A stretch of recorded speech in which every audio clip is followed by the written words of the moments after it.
Nombre, chapitre 10. L'Éternel parla à Moïse, et dit, Fais-toi 2 trompettes d'argent. Tu les feras d'argent battu.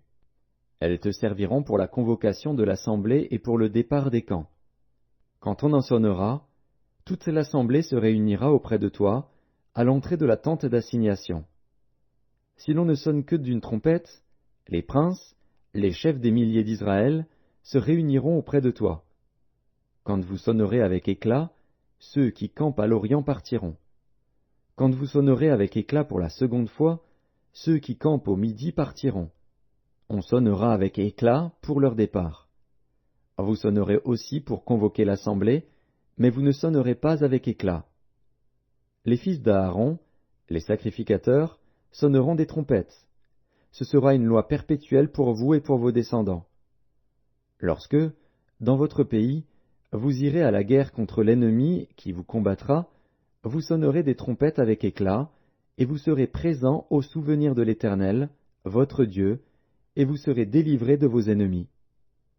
Dans vos jours de joie, dans vos fêtes, et à vos nouvelles lunes, vous sonnerez des trompettes, en offrant vos holocaustes et vos sacrifices d'action de grâce, et elles vous mettront en souvenir devant votre Dieu. Je suis l'Éternel, votre Dieu. Le 20e jour du second mois de la seconde année, la nuée s'éleva de dessus le tabernacle du témoignage.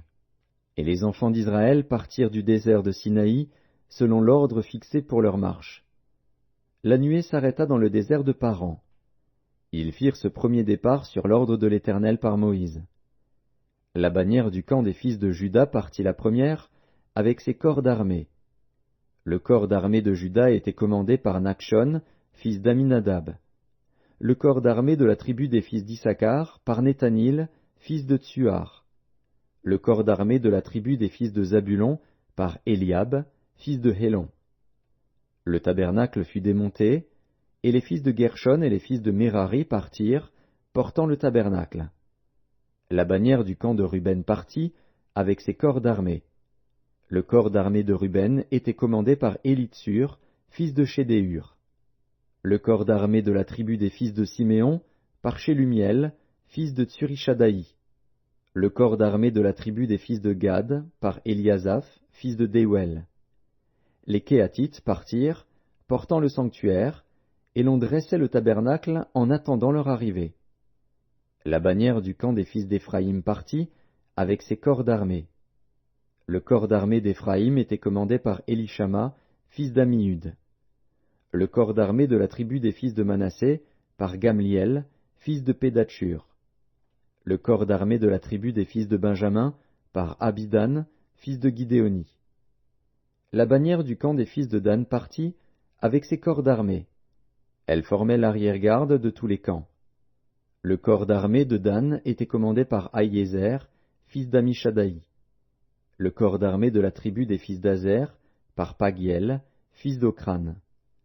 Le corps d'armée de la tribu des fils de Nephtali, par Ahira, fils d'Énan. Tel fut l'ordre d'après lequel les enfants d'Israël se mirent en marche selon leur corps d'armée, et c'est ainsi qu'ils partirent. Moïse dit à Hobab, fils de Réuel, le Madianite, beau-père de Moïse, « Nous partons pour le lieu dont l'Éternel a dit, Je vous le donnerai. Viens avec nous, et nous te ferons du bien, car l'Éternel a promis de faire du bien à Israël. » Hobab lui répondit, « Je n'irai point, mais j'irai dans mon pays et dans ma patrie. » Et Moïse dit, « Ne nous quitte pas, je te prie, puisque tu connais les lieux où nous campons dans le désert, tu nous serviras de guide. Et si tu viens avec nous, nous te ferons jouir du bien que l'Éternel nous fera. » Ils partirent de la montagne de l'Éternel, et marchèrent 3 jours. L'arche de l'alliance de l'Éternel partit devant eux, et fit une marche de 3 jours, pour leur chercher un lieu de repos. La nuée de l'Éternel était au-dessus d'eux pendant le jour, lorsqu'ils partaient du camp.